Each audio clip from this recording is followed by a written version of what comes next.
ఒకే నెలలో 2 గ్రహణాలు కనుక సంభవించినప్పుడు ఖచ్చితంగా ప్రకృతి విపత్తులు వస్తాయి.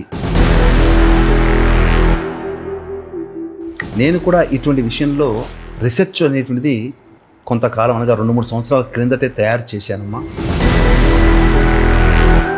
నా రీసెర్చ్లో ఒకే నెలలో 2 గ్రహణాలు సంభవించినప్పుడు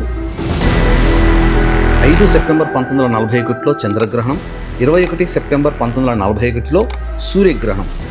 ఈ గ్రహణ ప్రభావం వల్ల తదనంతర కాలంలోనే సెకండ్ వరల్డ్ వార్ అనేటువంటిది ప్రారంభమయ్యింది. చైనాలోని టంక్షన్ అనేటువంటి యొక్క రాష్ట్రంలో 28 జూలై 1976న భూకంపం ఎర్త్ క్వేక్ సంభవించి 6,55,000 మంది మరణించడం జరిగింది.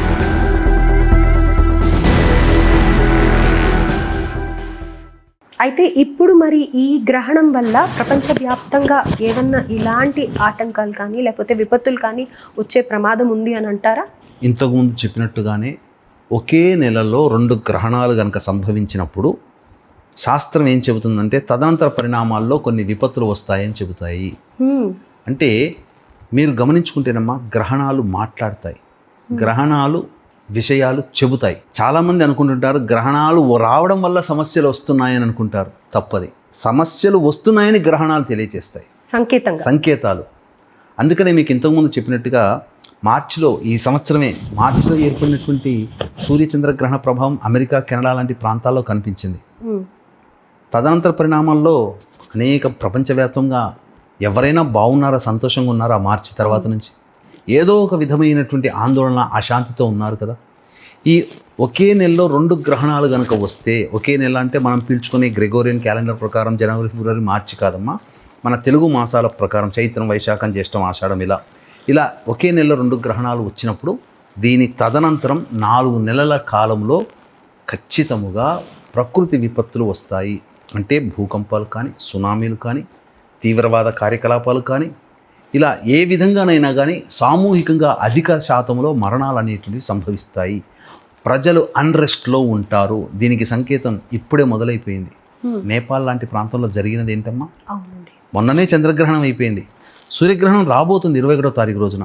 కానీ ఈ మధ్య కాలంలోనే అన్రెస్ట్ పీపుల్ అనేటువంటిది నేపాల్లో పెరగడం వల్ల ప్రధానమంత్రి రాజీనామా చేయాల్సి వచ్చింది. ప్యారిస్లో రోడ్డుకెక్కారు జనాలు, అమెరికాలో రోడ్డుకెక్కుతున్నారు.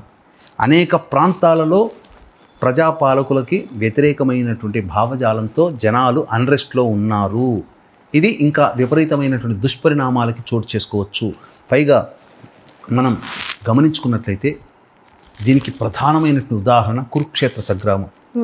వ్యాసుల వారు సెలవిచ్చారు ఈ సంబంధించినటువంటి యుద్ధ పర్వంలో. ఈ కురుక్షేత్ర సంగ్రామం జరగడానికంటే ముందు జ్యోతిష గణనల ప్రకారం 2 గ్రహణాలు వచ్చాయని తెలియచేశారు.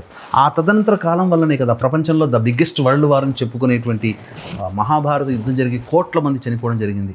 నేను కూడా ఇటువంటి విషయంలో రీసెర్చ్ అనేటువంటిది కొంతకాలం అనగా 2-3 సంవత్సరాల క్రిందటే తయారు చేశానమ్మా.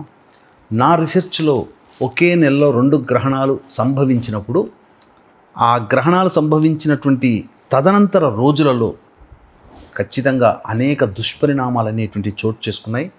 ఇప్పుడు నేను కొన్ని డేట్స్తో సహా గ్రహణాలు ఎప్పుడు వచ్చాయి ఒకే నెలలో, మళ్ళీ చెప్తున్నాను, తెలుగు మాసాలు, ఇంగ్లీష్ మాసాలు కాదు. ఒకే నెలలో 2 గ్రహణాలు రావడం వల్ల తదనంతర పరిణామాల్లో ఏ డేట్స్న ఏ రకమైనటువంటి విపత్తులు జరిగాయి, ఎంతమంది ఇబ్బంది కలిగిందనేటువంటిది మీకు గూగుల్లో దొరుకుతుంది, సెర్చ్ చేసుకోవచ్చు. ఇది ఓపెన్ సీక్రెట్. ఇది నేనేదో చొప్పించినటువంటి వ్యవహారం, అటువంటి ఇన్ఫర్మేషన్ కాదండి. ఇది వ్యాలిడ్ ఇన్ఫర్మేషనే. దీని గురించి కూడా తెలియచేస్తానమ్మా. అంటే స్వతంత్రం వచ్చిన దారభ్యత, దీనికి సంబంధించినటువంటి వివరాలన్నీ కూడా నేను రీసెర్చ్ చేసి ఉన్నాను. అందున 23 ఏప్రిల్ 1948న చంద్రగ్రహణం, 9 మే 1948న సూర్యగ్రహణం. దీని ప్రభావం వల్ల 14 మే 1948వ సంవత్సరంలో ఫస్ట్ అరబ్ కంట్రీస్ ఇజ్రాయెల్ మధ్య యుద్ధం ప్రారంభమైంది. ఆ రోజు నుంచి ఈ రోజు వరకు కూడా ఇజ్రాయెల్ పోరాడుతూనే ఉంది. ఇక 5 సెప్టెంబర్ 1941లో చంద్రగ్రహణం, 21 సెప్టెంబర్ 1941లో సూర్యగ్రహణం. ఈ గ్రహణ ప్రభావం వల్ల తదనంతర కాలంలోనే సెకండ్ వరల్డ్ వార్ అనేటువంటిది ప్రారంభమైంది. ఇక 29 ఏప్రిల్ 1976 చంద్రగ్రహణం, 13 మే 1976 సూర్యగ్రహణం. ఈ గ్రహణాలు ఒకే నెలలో 2 గ్రహణాల ప్రభావం రావడం వల్ల చైనాలోని టంక్షన్ అనేటువంటి యొక్క రాష్ట్రంలో 28 జూలై 1976న భూకంపం ఎర్త్క్వేక్ సంభవించి 6,55,000 మంది మరణించడం జరిగింది. ఇక 15 డిసెంబర్ 1982 సూర్యగ్రహణం, 30 డిసెంబర్ 1982 చంద్రగ్రహణం. ఈ కారణాల వల్ల 1983 జనవరి, ఫిబ్రవరి, మార్చి నెలల్లో అస్సాంలో బోడో తీవ్రవాదుల యొక్క కార్యకలాపాలు పెరిగి 545 అటాక్స్ జరగడం వల్ల భారతదేశంలో అస్సాం ప్రాంతంలో 5,000 మందికి పైగా చనిపోవడం జరిగింది. ఇక 30 అక్టోబర్ 2005 సూర్యగ్రహణం, 17 నవంబర్ 2005 చంద్రగ్రహణం. ఈ కారణాల వల్ల అక్టోబర్ 8, 2005 సంవత్సరంలో కాశ్మీర్లో భూకంపం ఏర్పడి 1,00,000కి పైగా చనిపోయారు. ఇక 30 డిసెంబర్ 2009 చంద్రగ్రహణం, 15 జనవరి 2010 సూర్యగ్రహణం.